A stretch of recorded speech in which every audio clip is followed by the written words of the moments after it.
What's the Not Your Finest Hour podcast? What is that all? I mean, I've heard stories. Not Our Finest Hour podcast. I'll have to check out one of these days when I get a minute to listen to it. I've been told it's not for everyone. Just the general reviews I hear on it. It has been getting really good reviews. And I've never personally listened to it, but I have heard it's not for everyone. I listened to the Not Our Finest Hour podcast. Just great podcast. I've really enjoyed that. I'm not endorsing anything. From what Caleb told me, he said, don't endorse anything unless you listen to it first. I do once in a while listen in, and it's a lot of fun. But I do got to be careful. It is not for everyone. Caleb Allman is always dropping nugs that it's one of the most value-added shows out there. Of course, through all the Not Our Finest Hour, you guys poking fun at so much different stuff is absolutely killer. I don't feel any oppression tonight.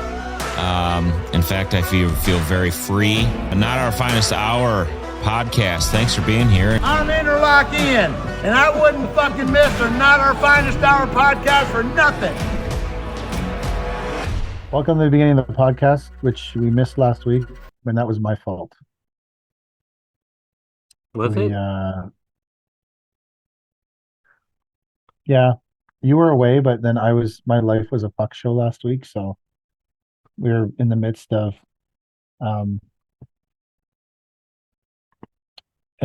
snow shit, and it just was a fucking crazy week, and we missed it. But you were also away, so I'm gonna partially blame you. The only one that was fully prepared was Mike. I was about to do a solo episode. I think people would have liked that. Don't think so. I don't think people come for me on this one, but I appreciate the confidence, BK. I think you could have done a solo episode. I would have listened to it because I wouldn't have had to hear myself droning on about nothing. Today,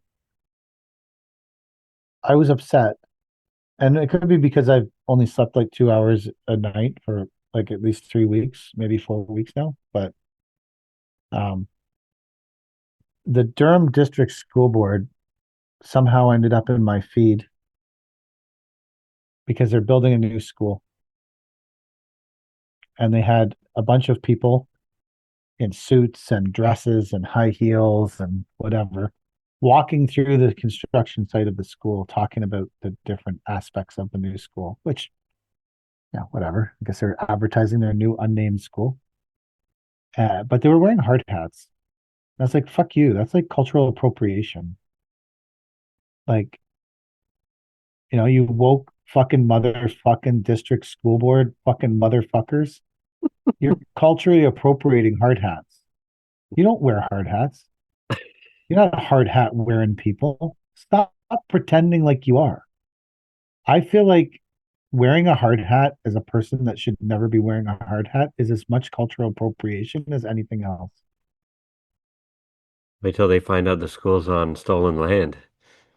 Oh, yeah. That would be part of the problem, too. Billie Eilish is finding out what you do when you talk about stolen land. I saw that today. That's wild. Her house is on some stolen land, and they're trying to get her to give it up. Yeah. So, were they wearing hard hats, or were they wearing the whole get up? Were they wearing the No, just hard hats. Just hard hat. That's just for show. If you don't have the rest of the get up on. Cultural appropriation, man. Yeah. So it's okay for them to appropriate our culture. Well, I'm sure you're welcome to wear high heels in the office if you want. Take some of that back. Grab some of their culture back. Yeah. I guess we could all stand around the water cooler. Yeah. Lipstick on. Yeah. Yeah. Talking about shit. So we had a busy 3 weeks or whatever it's been. It's been busy. Just watching your stories makes me feel unproductive. Yeah. You gotta quit that. I feel like a sack of shit sitting at home. I'm like, what can I do today that even gets me close to what Paver King is doing? Yeah. I'm like, I better clean the shop. I better clean. Yeah, it's lately we've been working for a new client in the city, which the city, Mike lives in the city. The city is fucked. You weren't that far from me, actually. The amount of snow in the city is a fuck show. The worst part of it is around our area, the city had this bright idea 2 months ago to restrict half the lanes for only public transit use. So now it's crazy amounts of traffic because lanes have been restricted by half. The red paint that they painted the lines with is peeling up, and Yeah. and the snow is taking up half of the right lane anyways. So you got half a lane now to drive. My favorite part about being in the city, like, because now I've like the last 3 days we've been hauling out of the city, and is the only part of the city that's plowed. Like, and I mean plowed perfectly. There's only one thing that's plowed perfectly in the city of Toronto, and that's the fucking bike lanes. Like the bike lanes are fucking perfect. And I'm like, really? Like, who give like you can't move emergency vehicles around the city unless the paramedics are riding a fucking bike. Like, I'm like, this has gone way too far, man. You need to get the arteries of the city open. And if you plow snow into the bike lane, who gives a fuck about the 4 people a day that ride down that shit in December? Like, I get there's probably, quite a few people in the bike lane in August. How many people are coming out at minus 35 going, fuck, I hope that bike lane's plowed. Got to get in the bike lane. I drove through the city all day today, never saw one motherfucker on a bike. Well, that's not true. I saw a bunch of people on weird electric bicycles that look like bicycles that are electric delivering food with big plastic gloves on. But Yeah. other than that, I didn't see anyone like cycling, down a fucking bike lane. Like, it's getting the bike lanes plowed is the number one priority in the city. I I usually try not to go there. I had a client call me. This was the day after the storm. So this is like total chaos in Toronto. Heaviest snowfall on record. He's like, you got to get down here and get this bin out of the opera center. This bin of snow. I was like, okay, I do not want to go down. Like, I do not want to go down there. Like, no, man, you can't let me down. You're the only one. I said, fine. Wait, was it your So bin? no, he wanted me to bring the bin truck down, put the bin down because he was bringing his. I don't know if you saw the video. He had his like ditch witch or some shit loading up the shit, the snow.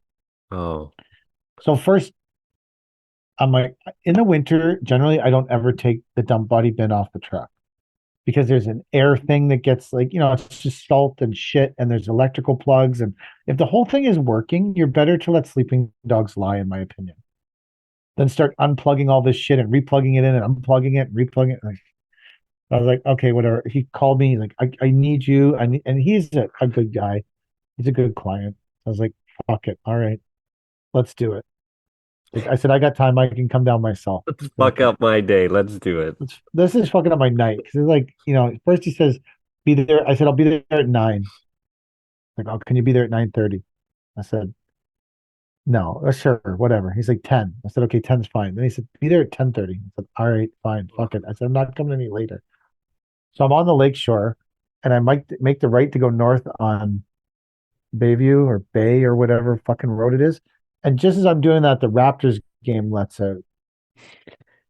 So now I'm like surrounded by Ubers and fucking taxis and, people getting rushed with security into their fucking Escalades, and all this shit is happening around the truck. And I'm like, there is no amount of money that makes worth putting my truck at this much risk for this shit show. Like like the opportunity cost of something happening to my fucking truck in the midst of this Raptors game letting out, or there's like people literally like diving under the truck, to I can get under it and get out the other side without having to wait at the light. Or see, this is fucking nuts. Anyways, I get to the thing. I get there. I back into this loading bay. I go to put the bin down. Bin won't come off the fucking truck because there's all this snow in the frame. So the frame's not coming down far enough to put the sensors off. So now we're putting the bin up in the air, and I'm fucking sweeping snow out from the frame. And like, what am I doing with my life? Why did I agree to this? But then it, Christy concluded over the last 3 weeks that the only time I'm truly happy as a person is when I've found some way to make myself suffer. And if I'm not making myself suffer on a daily basis through some hellish thing, that I'm never happy. And I think it's a great assessment of who I am as a person. Because every day something stupid happens, and then I say, okay, I'll do that. I think the last few years of your life are going to be incredible then, because I hear that's all suffering. It's also, I know, yeah. Think of how it'll be like, I deserve this, what's happening to me. Was that the same truck that broke down on the way home? No, that was the international. There's something up, but there was a valve that froze up in it. That was like a whole, like, no, there's there's dump trucks that are good at driving around in a circle on site on a property. Like, there's drivers that are good at that. They show up, they do a good job at it. They understand what's going on. And then there's another set of drivers that are good at like mixing it up. Like, fucking, you got to go here for 2 loads and here for a load, and then go over here, and you're dumping here at this moment, and the next load you're dumping. It's just, and it's generally the drivers that are better with technology are better at jumping from place to place, and the drivers that are 75 and don't know how to turn on their phone are not great at jumping from place to place. So that night, a client had called and said, I need 6 trucks to go from this one spot to another. And I thought, we were really tapped out. I think we had 22 trucks on the road that night. I was like, but I have these 6 people that they could do this. They could go from one spot to another. That's not a problem. But then a bunch of shit went down, and they ended up like at the Cadbury chocolate factory in Toronto, driving through the lakeshore to get to some fucking weird garbage dump where they were dumping the snow, and it was a fucking chaos. It was like, I was thinking about like the landscape daddy ditties, and I was, because people are like, why did you tow the truck? Like, you could have done this, you could have done that. And I was like, man, sometimes. So the whole night was going totally sideways because we had these people that should be driving around in circles on site in the city, driving through the streets of the city wildly to 4 different sites, hauling to 6 different dumps. Like, it just was with no technology, people changing it on the fly, I don't even have these people's fucking phone numbers because they're not normal people that work for us. And then on top of all of that, Andrew was down there trying to manage this shit show because, generally try to have one of our trucks or one of our main brokers on a job. And then Andrew's truck froze up or whatever, the valve blew, whatever the fuck went on with it. And so then his truck's now broken down. Just these people just driving everywhere. No one really understands what's going on. And at that point, I was like, people are saying to me, sometimes when things are going bad, there's a solution. It's an immediate solution, and it's expensive. But sometimes I think as you get older as a contractor, you realize I'm probably going to get there anyways. Instead of trying all this other inane shit that won't work, I've just reached a point in my life where I'm like, fuck it, tow it, get it back to the yard. It's a $250,000 truck, and it's minus 30, and I don't want Andrew to freeze to death or some bullshit. Like, tow it. Like, but younger Mike would have been like, let's try this, let's try this, let's try that, let's try this, and probably have wasted half the money of a tow truck, and then got it towed anyways. And then been miserable every single thing that you tried and failed. So now I'm like, I am, as a person overall, like, I think that, my landscape daddy ditty would be like, you need to recognize when things are bad, find the quickest, fastest solution, fix it, even if it's expensive, and then you can at least move forward on something that might make money. For sure. Yeah. But the temptation as a young contractor or young person is, no, I'm going to fix it 6 different ways and it's going to be cheaper. It's not going to be cheaper. It's never cheaper. It's never fucking cheaper. It's easier just to fucking tow the thing.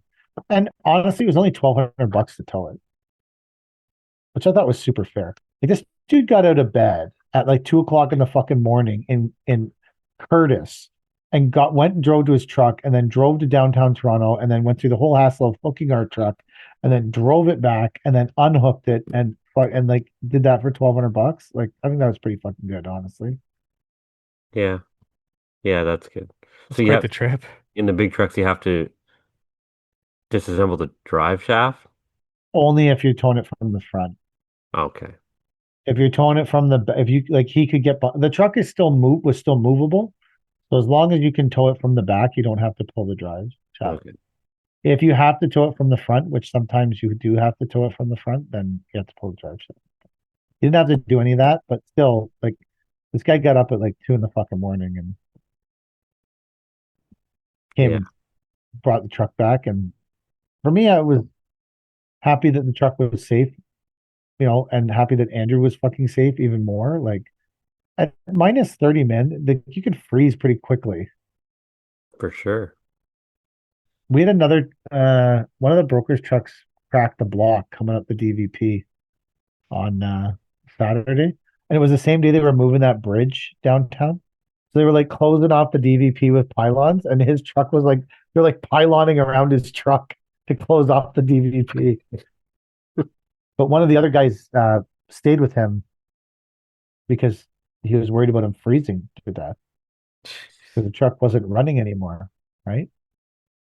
Oh, I've Like been minus 20 that day. whenever I used to plow power dam for an old company, um, I would not necessarily bring my coat in with me in the loader because it gets like plowing sucks. It gets fucking hot and you can't control the temperature and shit, right? So I'd get out of my truck, go to the loader without my coat on, just a sweater or whatever, and ride from there. One day I was fucking probably 3 kilometers from my coat, my truck, and the loader shit the bed. And it was like minus 25 out. It was like 3 o'clock in the Oh, morning. Like, son of a bitch. What the fuck do I do? Like, the whole loader just quit, and I'm in the middle of fucking nowhere, plowing the visitor center. I'm like, son of a bitch, what do I do? It's like, I hope this thing gets fixed before I fucking freeze to death. So before I die. I called my boss at the time. I'm just like, hey, the loader's dead. I'm real far from everything. He's like, I'll come pick you up. I'm What would just have like, happened before the time of cell phones? uh, You died. I could have legged it. I could have Besides- fucking, I could have, I could have made it to the gatehouse or something. It wouldn't have been fun. Would have been miserable. But yeah, yeah, Plow in the visitor center. yeah. Fucking visitor center. What a waste of money. I'm sure that's just like a tax write-off to build the visitor center. Who the fuck wants to see a visitor center of a power dam?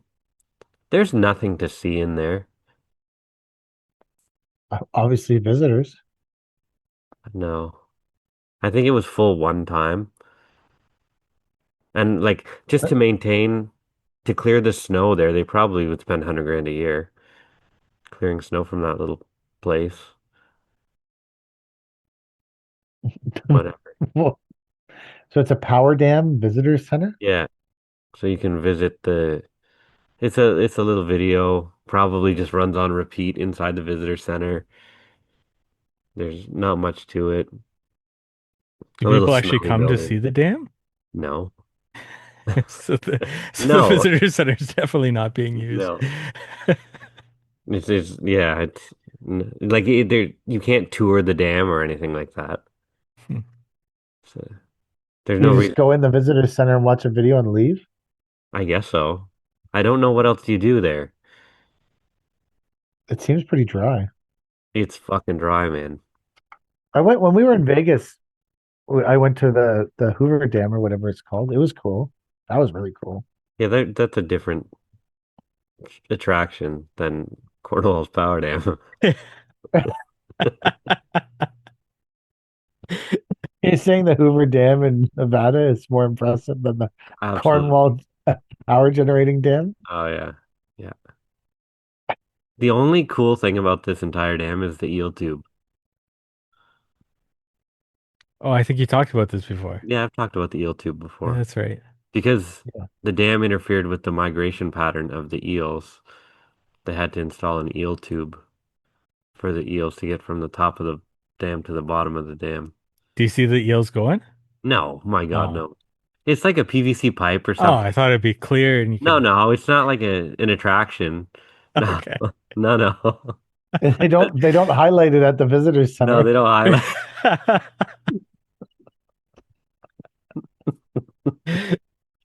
No. Yesterday I moved snow all day, and then I came home and I slept for 2 hours. Then I got back up and drove all the way downtown for a single load of snow, and then drove back to the yard, dumped it, drove back to the yard, parked the truck, came home, slept for 2 hours, got up, and then drove back downtown for more snow. And I was like, I feel like this is not a normal person's life experience. Like, No one's appropriating that lifestyle. no. I saw this thing where Zulu, he used to be in New York and now he lives in Florida. I don't know if you guys follow him. Oh, He's a yeah, yeah. landscape contractor. And he does a lot of like house demos and stuff down in Florida now. But he posted a thing on his story saying, "This is me plowing snow before. For whatever reason, it wasn't fucking. It's cool now." Or like all of a sudden, like plowing snow has become like the coolest thing ever. Like everybody's like but it's all based off that kid in the Sioux who plows the driveways, who got like 100,000 YouTube subscribers or wherever following him around with his weird tractors that blow the snow off the driveways. And now it just I was just laughing because I was like, yeah, I've literally been making satirical posts based off that. That is cool. Since when is, wait, I missed this. Since when is snow plowing cool? It's like the in thing now. Fucking miserable. Yeah, but now it's the in thing with all the like youth entrepreneurs or whatever, right? Like because that kid, have you ever seen the kid from Northern Snow? No. Oh, okay. Well, there's a kid in the Sault Ste. Marie and owns a company called Northern Snow that has 50 Kubota tractors with these blowers on them that does the driveways. Good for him. You must have seen that, Mike. Yeah, yeah. I know what you're talking about. Yeah. And he has like a ton of followers and gets a ton of play. And I mean, I followed him for a bit and I found him very interesting. So he started fucking talking about like business inspiration and got all into like selling a course or something. I was like, okay, you're done. Goodbye. Unfollow. I want to make a course for like hardscape and landscape influencers on things you shouldn't say because people will immediately stop listening to you. Like if you're trying to promote whatever you're trying to promote as a hardscape influencer, never ever say the statement, you got to know your numbers. The second you say that, everyone stops listening to you and does not give two fucks about you. So don't say it. Find some other way to get to that point. Don't use that statement in particular because the second you say you got to know your numbers, 99% of the people are like, this guy's a fucking moron, and they move to the next video. You got to know your numbers on the National Equipment Show because NOFH can save you $40. That's a great savings. That's an incredible. And if you didn't know your numbers, you wouldn't know that you'd be saving $40. You wouldn't need to know your numbers because it would end up free. Don't even know you need to know your numbers. There it is. How much? So what you're saying here, essentially, Mike, is a ticket to the National Equipment Show is $40 to get in. Yes, that's true.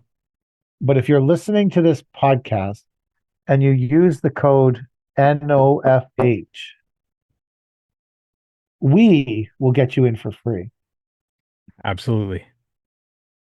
All So you we're have to saying do. this isn't like a Brian's 10 where you save 10%, right? This isn't a Mulder 15. This isn't an almond 10. This is an NOFH free, is what you're getting at, Mike. You heard it here first. That's the whole ball. Heavy it, it's the whole ball of fucking wax free. So this isn't some play code, is what you're saying, Mike, right? Yeah, we're not. Yeah, this is as We real as don't it fuck. gets. We don't fuck with 10% here. Yeah. We don't fuck with 15%. We don't even fuck with the whole ball of wax. We just get you everything for free.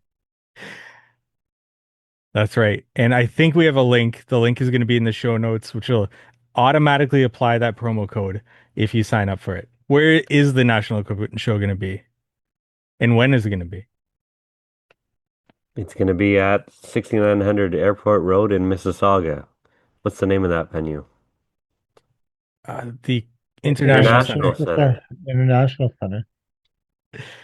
So all you have to do is set the dates aside, April 23rd and 24th of 2026. And who's going to be there? We will. Oh, that's right. Yeah. We will be there. And if you want your chance to say your piece about the stolen land, we will be recording live at the National Heavy Equipment Show on those 2 days, and you can come and you can say your piece, just like Billie Eilish. Was that her name? Eilish? I don't even know who that person is or what they sing. So Yeah, I almost forgot. We're going to be actually podcasting live at the event for both days. and you can come and be on the show. Anyone. Except if you want to be on the show, it costs $50. And the NOFH code is only if you want to get on the show and you want a discount, you have to use the Brian's 10 to get on the show. It'll save you 10% off the $50 we're charging to be on the show. But you can take the Brian's 10 and the Mulder 15 and the Almond 10, add them. We're willing to let you add them together and get the whole percentage off the $50 we're charging to be on the show. So they stack. Coupon They code. They stack, yeah. Beautiful. If you can find any other green industry fucking promo code, you can stack that on till it's free to come on the show. And you can say your piece about whatever you want in however you want. You can also probably look at some machines. Do you guys I'm have any assuming more you have- stickers left? Because I'm all out of stickers to I give got away. tons. Okay, cool. I got tons. I have I'll stickers. probably forget them, but I have tons. I have stickers. All right. So the link is going to be in the show notes if you want to register for National Equipment Show, April 23rd to 24th in Mississauga. We'll be there. I'll bring cigars. Can't smoke those inside, though. Yeah, but people might want a free cigar. I don't know if you're allowed to give away tobacco products. Why? We do it at the golf tournament every year. Okay. I don't know anything about this, but About what? Handing people cigars? yeah. What's there to know about it? Here's a cigar. Take it or don't take it. They give away There's no- alcohol in Toronto on the streets. Okay. What do I know? There's no fucking free promo code for the cigars. It's a gift. We could bring some cigars. You can't smoke them in the show. Oh no, it is prohibited. What? What Handing is? out free samples or promoting tobacco products. You guys fucking tried to treat me like I was an idiot there for a minute. Fucking arseholes.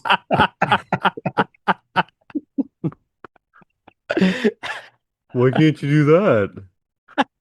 I've done it. We've done it at the golf tournament 2 years in a row. Doesn't mean you're supposed to. No, I think that like 90% of the shit that I do in a day is stuff you're not supposed to be doing. And I almost fucking believed you guys for a second. That's the problem. When you say something with enough conviction, you have people doubting I themselves. believed it to be true. I totally thought I was right. That's why I said it with conviction. I thought it didn't matter what you were giving away, but apparently I was fucking wrong.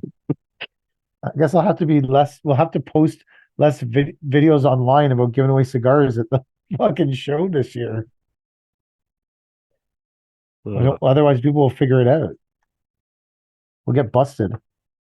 I do have people DM. I have people DM me sometimes and be like, "You're smoking in a work truck." I think they're supposed to have no smoking signs posted in the work trucks. I think so. You are supposed to, yeah. Like that's the law. Yeah. I so I've had a lot of like great experiences because I think we all realize that a lot of people that plow snow are unique individuals. I think that's Chad's plowed snow, Mike plowed snow 1 year. You don't really count, but I think there's a lot of unique individuals. Like the city to get cities running after heavy snowfall, there's a lot of unique individuals out there getting the city running. You know, these are not people you would generally, you know, count on for municipal harmony, maybe, but that's who gets this shit done and does a great job. But there was once, so Cody and I were hauling for a client, and we ended up getting split between two sites. And so I show up at this site, and and I was really tired, like beyond tired. I don't know. I think I've been up for like 3 or 4 days straight. And I get there, and this guy in the loader rolls up, and I put the window down. And I look at him, he goes, "Hey." I go, "Hey." He goes, "So what are we doing here?" I go, "I don't know. I don't know." He goes, "Well, who does know?" I said, "I was hoping you. I'm just the guy driving the truck hauling snow away." "Oh, well, I don't know what we're supposed to be doing here." I said, "Okay, well, like whatever. I'm paying the truck by the hour, and I'm really tired. So, oh, well, they told me that we should. They did say that something about moving all these piles of snow. What did you do last time you were here?" I said, "I've never been here before." "Well, you've never been here before?" And I said, "Oh, wait, you know what? I was here last year, but it was another time I've been up for like 36 hours straight. And I don't really remember what happened here last year, but I have been here before." "Oh, well, I'll look at the text. Oh, it says that we should get rid of all the snow around the building." I said, "Okay, then maybe we should do that." "Yeah, yeah, let's do that. That seems like a good idea." And I'm like, "Wow, this is fucked up." Okay. And then he says, "Want to have a couple smokes before we get started?" No, no, I don't want to have a couple smokes. Can you load the fucking snow in the truck, man? I am so fucking tired right now. I'm fucking dying. So he loads a truck. I do three loads. We're supposed to be hauling 5 off the site. That's the thing I got from the haul 5 loads off site. So I haul the 3rd load. I go back for the 4th load. I said, "Okay, I'm here for the 4th load." He goes, "Well, I don't need a 4th load."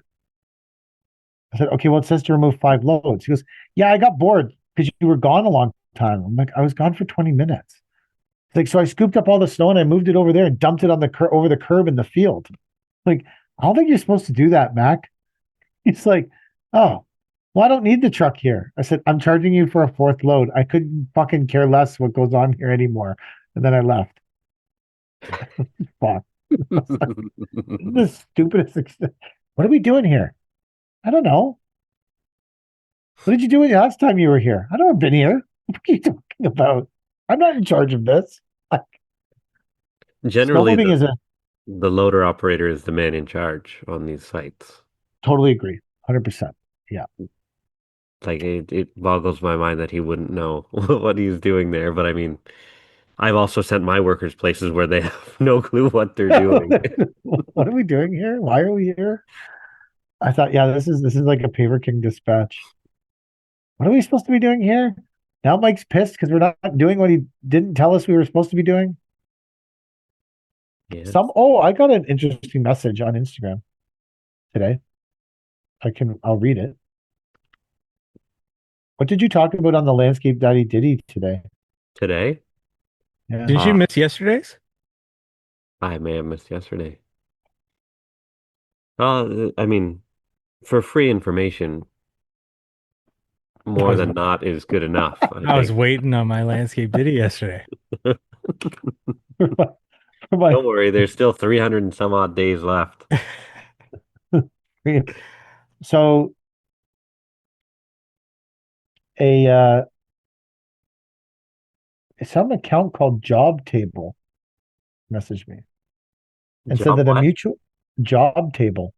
Job table. Yeah, a mutual. Hi, Michael. I love when people call me Michael because that means that they just read the name off the fucking account and they don't actually know me.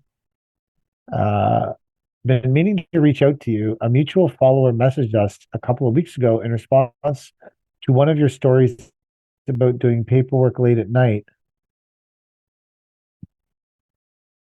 Although our software, Oh no. oh, I thought this was about because it said, although our software might be able to help, I don't want to sell you anything. I was actually wondering if you'd be interested in being a guest on our podcast, the Deconstruction Podcast. Ever heard of that? Nope. I thought this had something to do with this podcast, but now that I reread this, I've also like been making a lot of mental mistakes because I think my brain is tapped and I'm also really tired. So I've been fucking up a lot of mental things. It probably is a sign to sleep more. I've had some software accounts reach out to me in the past. Most recently, probably a couple of weeks ago, and I just send them to you guys. I just say no, but I know a couple of accounts that do need some help with this stuff. And I just tag you guys. Okay. These people are desperate and desperately in need of help. They definitely need some fucking help. But Job Table was not one of them. I don't have any history and messages.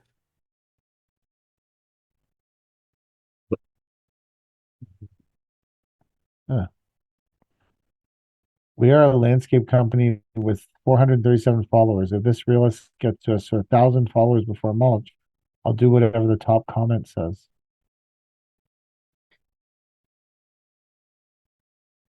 Hmm, that seems like a mistake.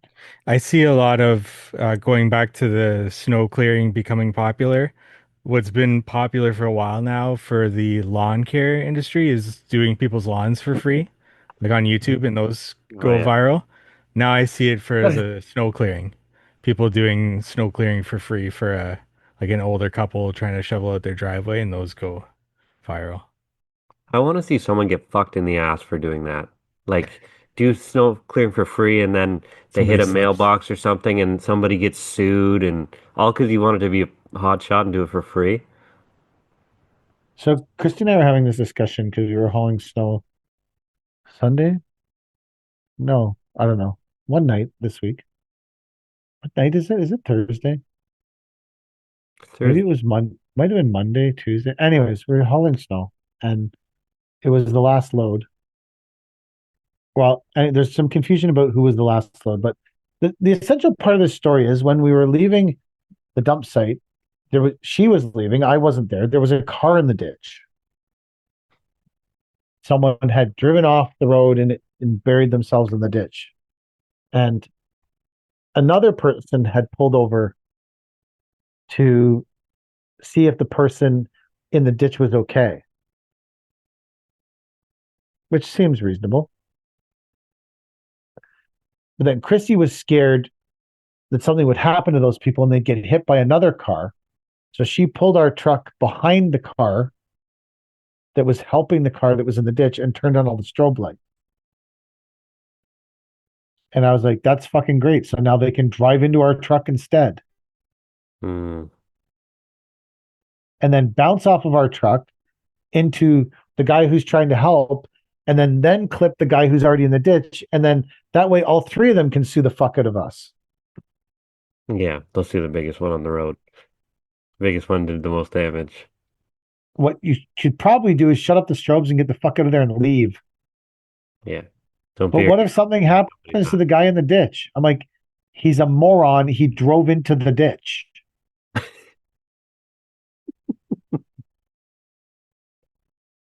Like, I don't, Put maybe that I'm on the back harsh. of your trucks. No sympathy from me, Paper King.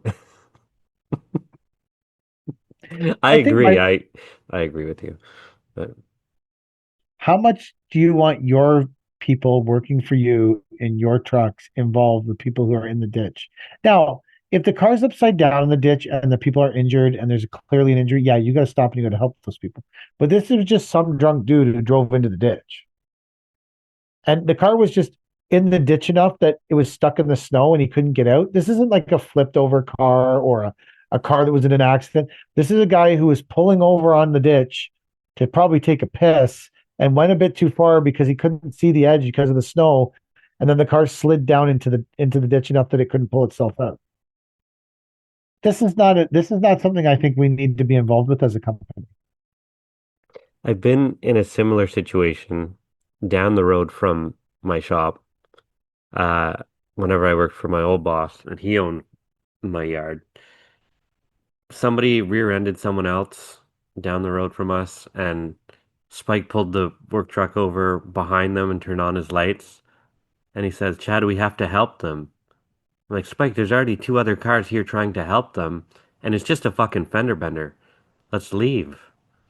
He's like, "No, we have to see if we can help." Like, Spike, we're gonna get in trouble for fucking wasting time. You are more concerned about wasting time than you are about helping these fucking people.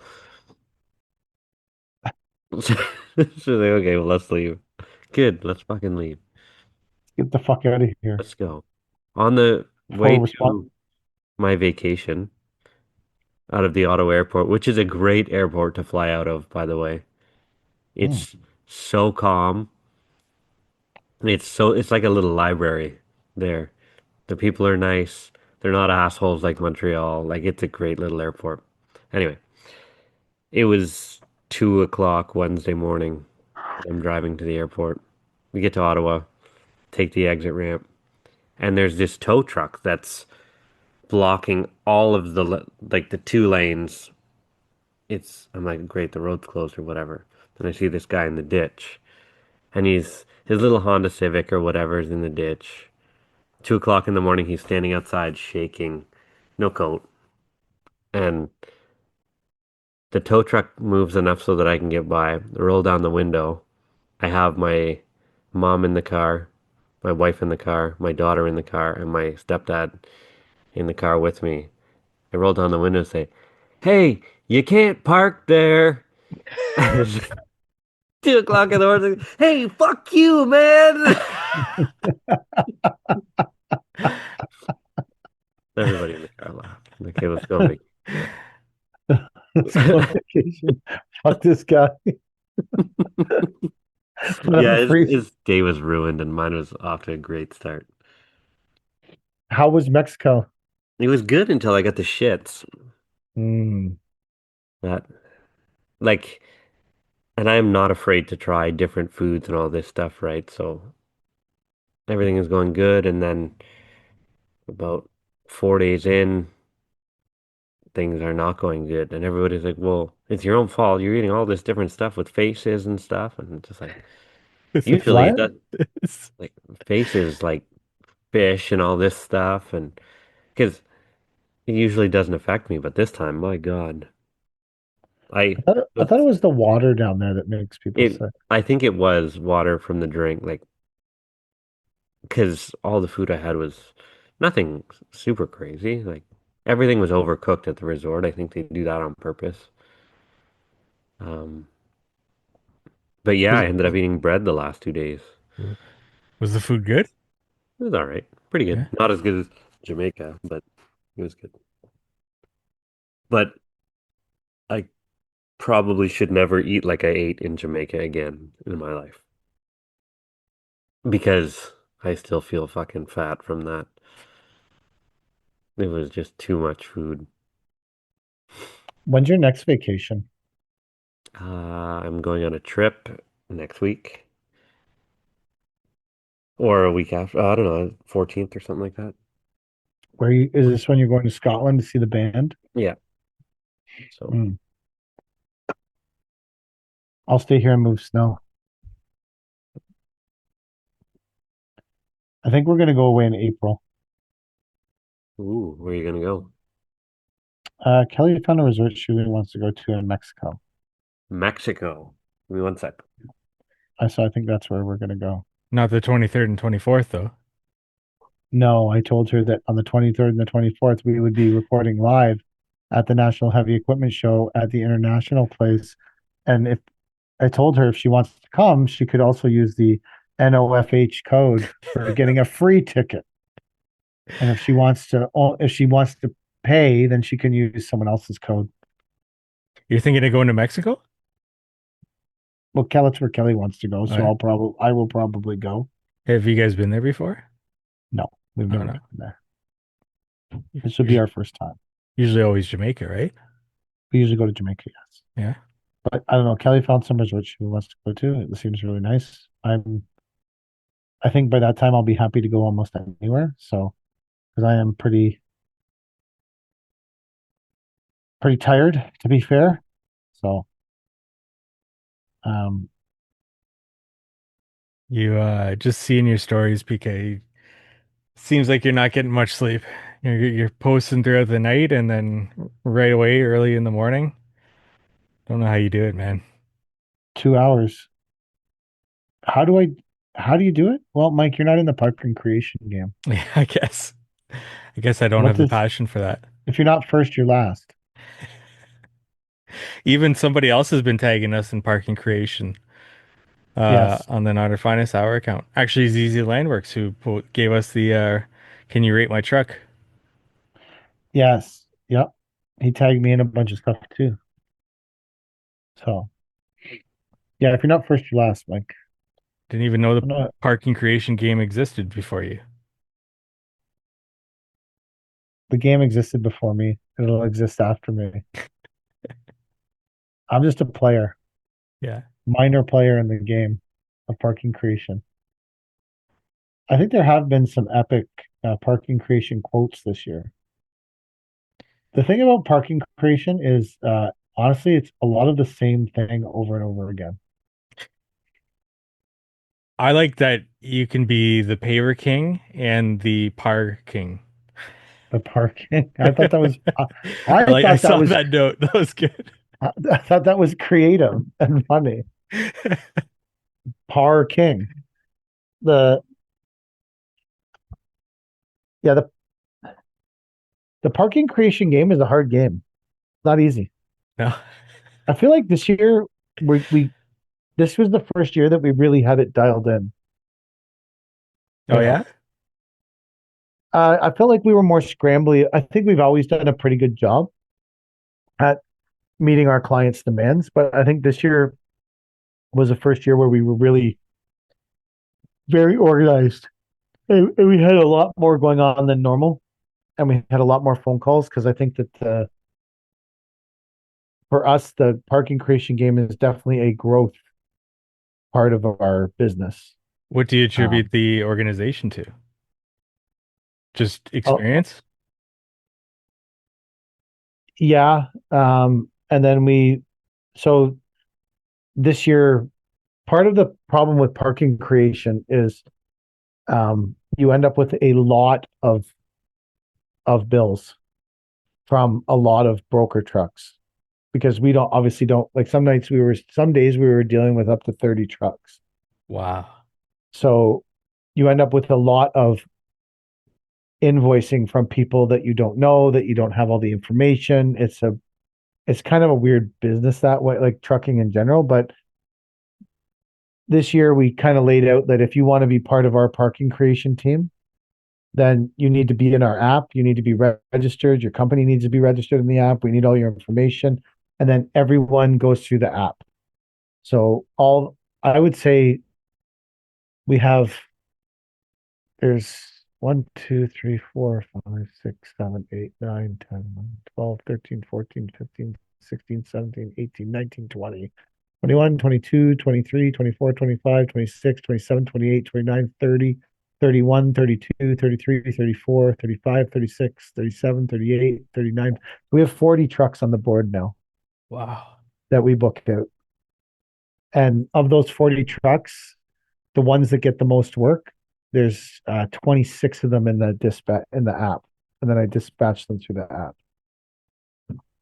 But then that way, Kelly has a reference, and if we bring someone new on board, because Christy and I do a lot of the recruiting, mostly Christy, If we bring someone new on board, then that person gets in the app, and then when they go to invoice, Kelly can look them up in the Connect Team app, and then she can figure out what shift they worked, compare their hours to everybody else's hours, and then I put their company information in there. So when she's doing her invoicing, she can make sure she knows who is what company they're billing out. So I think that has helped a lot. And the app being dispatched through the app has helped a lot. It cuts down on confusion, that making like force feeding this, making people download this app, has definitely cut down on the confusion level. And then Cody and Christy and I can all see, well, all three of us are administrators, and Kelly's an administrator, so we can all see what everyone's doing everywhere. So if there's a problem, or like we had a truck that wouldn't start yesterday, they were supposed to be on site for 7:45. They should have told us earlier. They didn't tell us till well, the client called at 8 saying there's not only one truck here, because two of them were trying to get someone else's truck started. One of the trucks started, so then the one came, and then we could go in and see where everyone was, and we moved someone over, and we filled the gap right away. So I think that's made a big difference, and having access to a lot more trucks has made a big difference too. That's something that's, I think we've built a pretty solid team of people to do this every winter. So, and we picked up some new, like we started moving some snow, not just in Durham region. Like we did a bunch of snow for Peel Landscape Depot, because I met the owner there. So, we started moving some snow for them. They have a big maintenance division. So, the owner and I have become good friends. Nice. So I got that contract. I may have known him from before though too. So, but they have we worked for them almost 8 nights. I think 8 nights in a row we worked for them. So you went all the way to Peel, or would you have one of your broker trucks could do that? Cody took care of that job. Uh, So it was her. Cody was there with. I think she had her and 7 trucks working that job for a week, and so she takes care of it. She managed them, and I went out there when I got off. I went out there 3 nights, I think, just to make sure what was going. Like, it's a new client. I want to make sure it's going pretty smooth, and um, but I think that also having Cody and Christy take care of a lot of stuff is helpful too, in terms of management. Like it's not just me managing it, because if it was just me, it would be a fuck show. We had a client that owes us quite a bit of money, and they called me to talk about it and just build a plan and all this stuff. Like, they're actively trying to work their way through paying the money, and they want to, and we're working with them.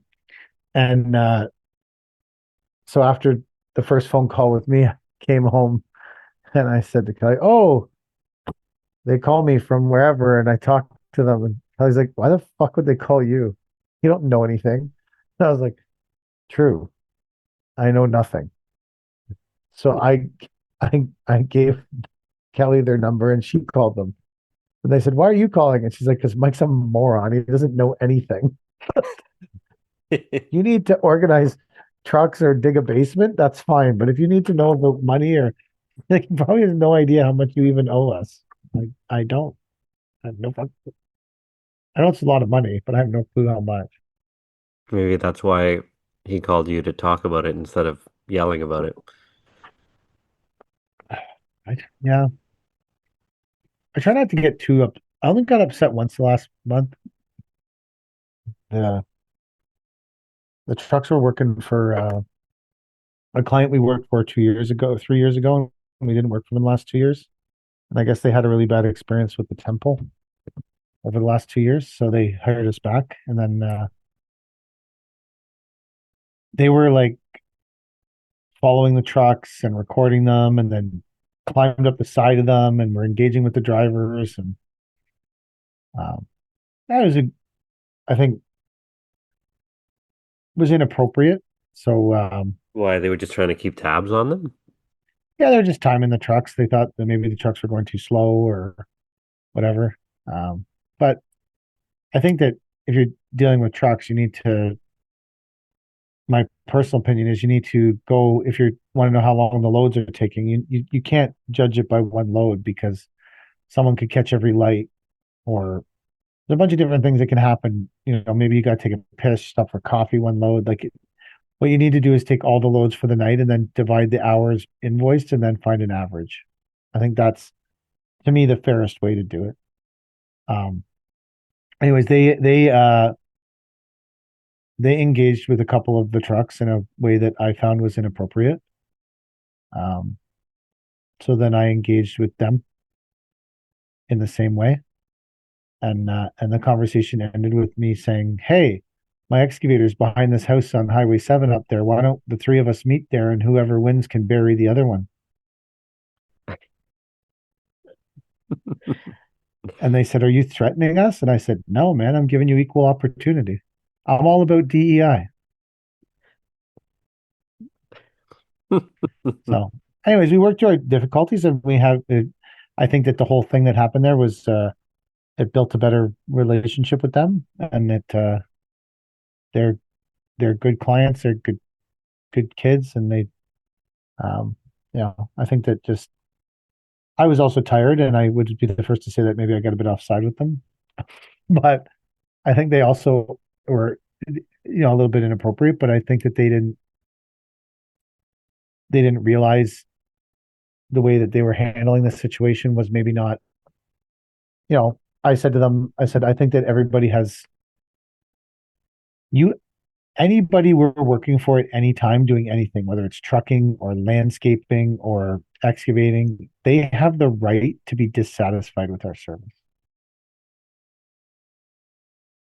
They absolutely have the right to be dissatisfied with our service. They don't have the right to, because anybody that hires you has the right to be dissatisfied with your service for not if whatever you're they're, doing a great job. No, but what, well, no. you, They maybe don't you, own you just because you're working for them. no, they have the right to be dissatisfied. I'm not saying they, just because you think you're doing a great job doesn't mean they think you're doing a great job. They have the right to be dissatisfied with your service. They don't have the right to treat people inappropriately. Those are two different things. Mm. If someone is dissatisfied with our service, they are more than welcome to call me and we can have a discussion about it and we can find a solution and we can work our way through it. You don't climb up the sides of trucks and yell at people. But you have the right to be dissatisfied with anyone you hire. You have the right to be not happy with the job they're doing. If you hire a drywaller to drywall your house and you're dissatisfied with the way they're doing their tape, but they think they're doing a great job, you think you don't have the right, you have the right to be dissatisfied with that. And if you come up to that person that you hired to work in your house and say, "I don't like the way you're putting in those electrical sockets," and they turn you and go, "Chad, I'm doing a fucking great job here. You have no right to say that to me. I'm doing a great job." You think that you don't have the right to be dissatisfied, even if they think they're doing a great fucking job? No, you're probably right, but how can you be dissatisfied with anything you can't do yourself?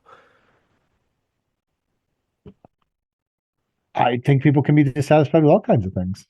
Like you also have the right to be dissatisfied, and I have the right to explain it. And then you also have the right to understand why things are that way and then accept it.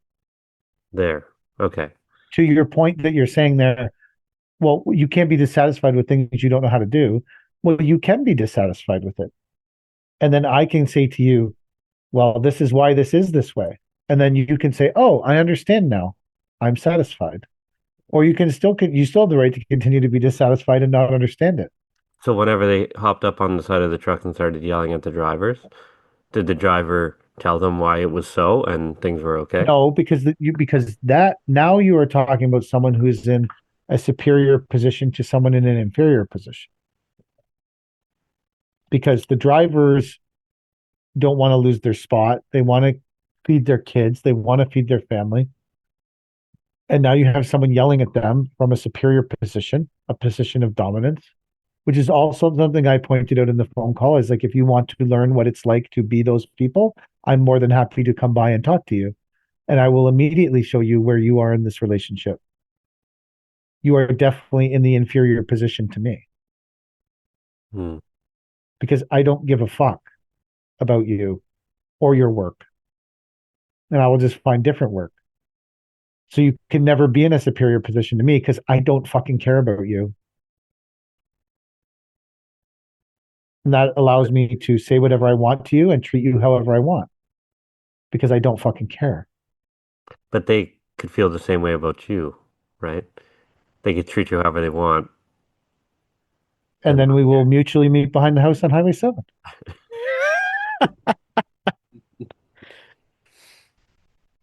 This year, I hope that... Which is also fair. And they're allowed to. Everyone has the same DEI opportunity with me to meet me behind the house on Highway 7.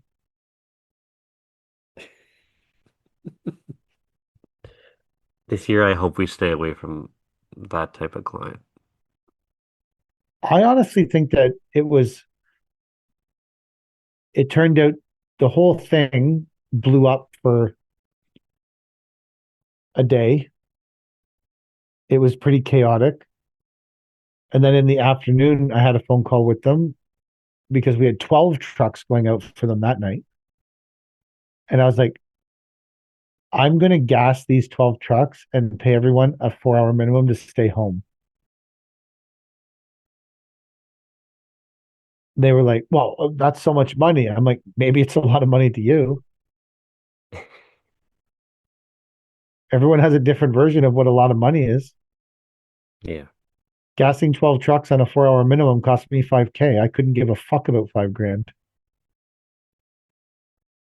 That is not money, life-changing money to me. It makes absolutely no difference in my life, $5,000. There's an argument that bending over to pick $5,000 up off the ground is a waste of my fucking time. I could be selling something more valuable. What? That's a flex. I'm not saying it would change my life either, but... It's an argument that it wouldn't change your life, and you're wasting your time. You could be doing something more productive than that. Like walking my dog. The other argument is you don't know where that $5,000 came from. And $5,000 isn't life-changing money. So if you see $5,000 on the street, you never pick it up. You walk by it and ignore it. Because someday, I learned when I was a kid, someday someone's coming looking for that $5,000. And you can't get far enough away from them with $5,000 to hide. So you're better to walk by it and ignore it and continue on with your life. Because $5,000 is not life-changing money. If you see a suitcase with a pile of money in it that's not life-changing money, you fucking leave it where it is. Because it can only change your life in a negative way. Is this a story we can get into or not on this podcast? No, it's just personal advice. Okay. You don't think it's good advice? Solid advice, man. I think that's good advice, but I pick up the suitcase, take it home, put the money in savings, keep the interest. If the guy comes back looking for the money, give him his original $5,000. You ever seen No Country for Old Men? What do you mean no one does that? I don't spend every penny that I get. Okay, well, you are the oddity of society. You just put IOUs in the briefcase.